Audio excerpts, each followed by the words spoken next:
Hoje vamos analisar mais um capítulo da novela IPCA-E versus TR. Qual o índice que deve incidir para atualizar os débitos trabalhistas?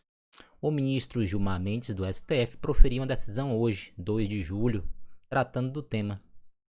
Foi um embargo, na verdade, os embargos de declaração que foram propostos pela Procuradoria-Geral da República, pedindo esclarecimentos sobre a decisão que foi proferida no sábado e que causou muita polêmica no âmbito trabalhista, porque se for interpretada ao pé da letra, praticamente vai paralisar todas as ações que tramitam nessa justiça, porque afinal de contas a maioria delas tratam de obrigação de pagar e deve ser atualizada por um determinado índice.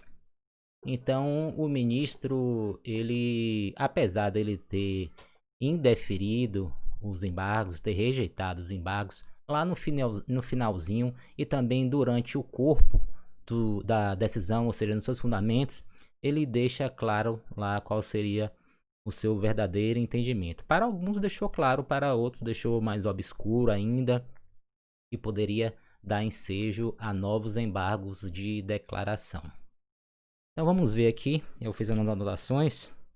O item 1, presunção de constitucionalidade, foi um dos fundamentos que o ministro Gilmar Mendes utilizou para proferir a sua decisão.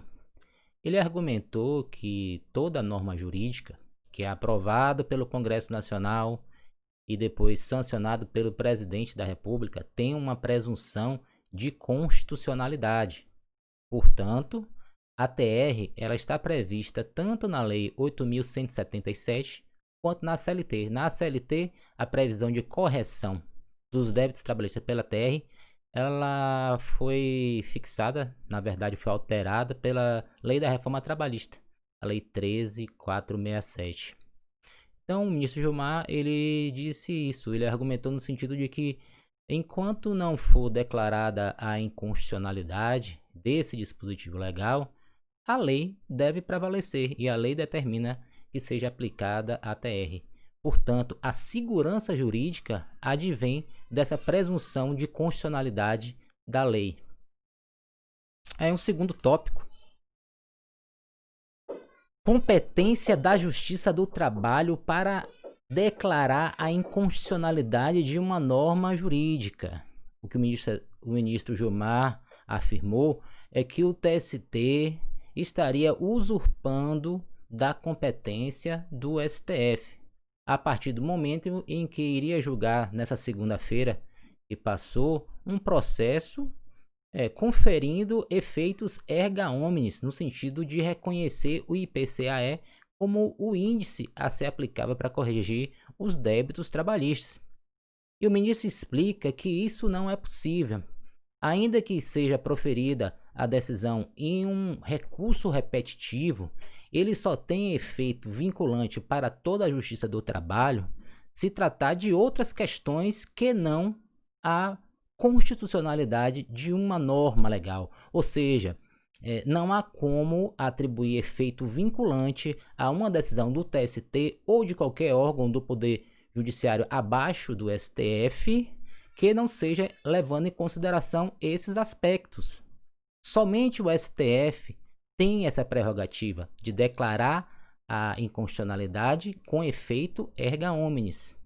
Em um recurso repetitivo, não é possível conferir esse efeito de inconstitucionalidade para que toda a Justiça do Trabalho observe a decisão do TST, que incluiria, inclusive, a alteração da tabela de correção monetária oficial que o TST mantém. Bem, o outro tópico, vamos beber uma aguinha aqui. Temos a questão relativa também ao uso do IPCA. O IPCA, porque o STF optou por esse índice de correção monetária para fazer prevalecer o poder de compra da moeda no Brasil. Não foi uma escolha aleatória, porque há uma lei não me engano, é a Lei 13.080, no artigo 27, eu vou colocar aqui, ela prevê que expressamente que os precatórios deverão ser atualizados pelo IPCA-E. Essa lei é de 2015. E aí, a novidade que o TST fez nesse caso foi de retroagir esse índice à data do ano de 2009, e foi quando entrou em vigor a lei número 11.960, que alterou a lei 9494, determinando que o índice da poupança que fosse utilizado para corrigir os débitos da fazenda pública. Então foi isso que aconteceu.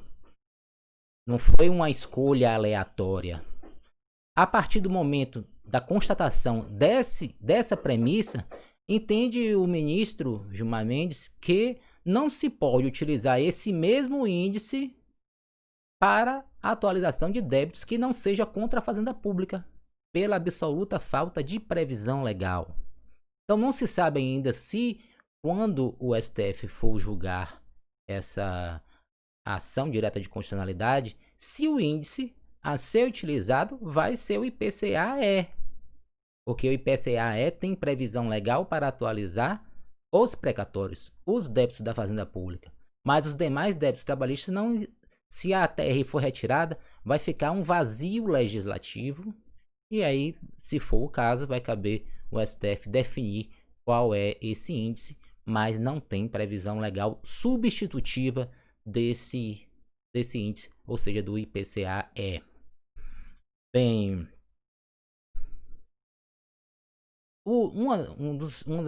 digamos assim, o que aconteceu de mais importante nessa decisão de embargos declaratórios foi que o ministro, nas entrelinhas, deixou claro que não pretendeu suspender todos os processos trabalhistas onde se discute a incidência da TR ou do IPCA-E.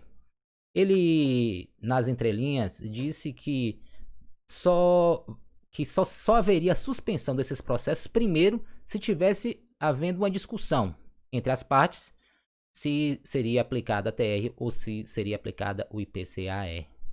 Então ele parte da premissa de que a TR é um índice que está previsto na legislação infraconstitucional, que seria possível então dar andamento aos processos, inclusive proferindo decisões de conhecimento, só que utilizando a TR, para que depois, no futuro, seja discutida a questão da incidência ou não do IPCA-E. O que ocorreria?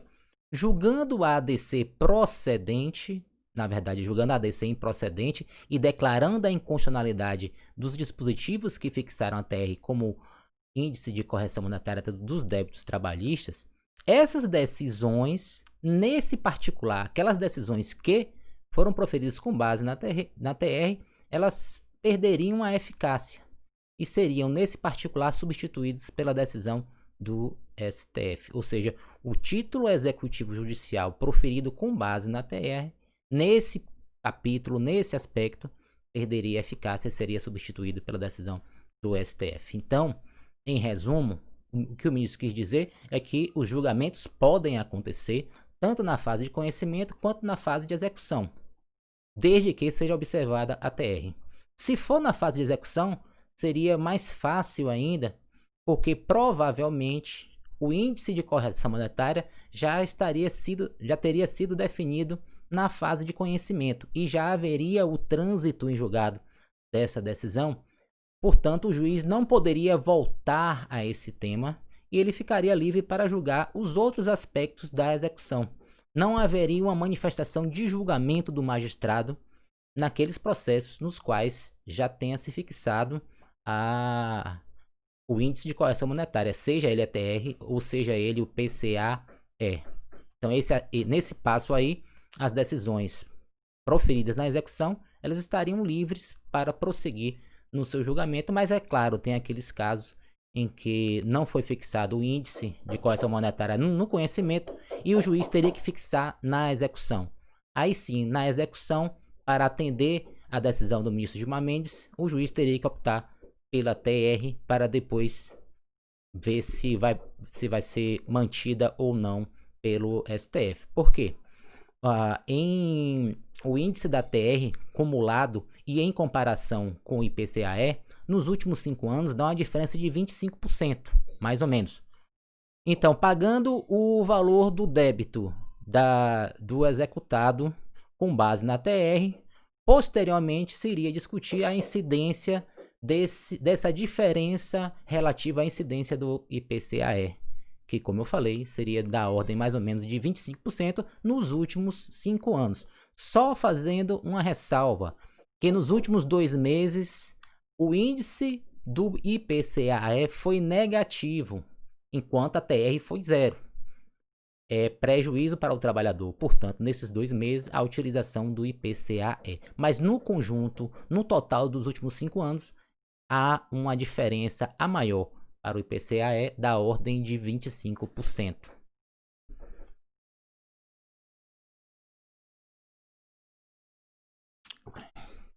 Nos vários argumentos que o ministro Gilmar Mendes utilizou para rejeitar a pretensão da PGR, ele disse que não há identidade de matérias entre as ações diretas de inconstitucionalidade e o tema de repercussão geral número 810, que tratou do índice de correção monetária para corrigir os débitos da Fazenda Pública, e essas decisões que estão sendo proferidas pela Justiça do Trabalho para corrigir débitos de entes privados.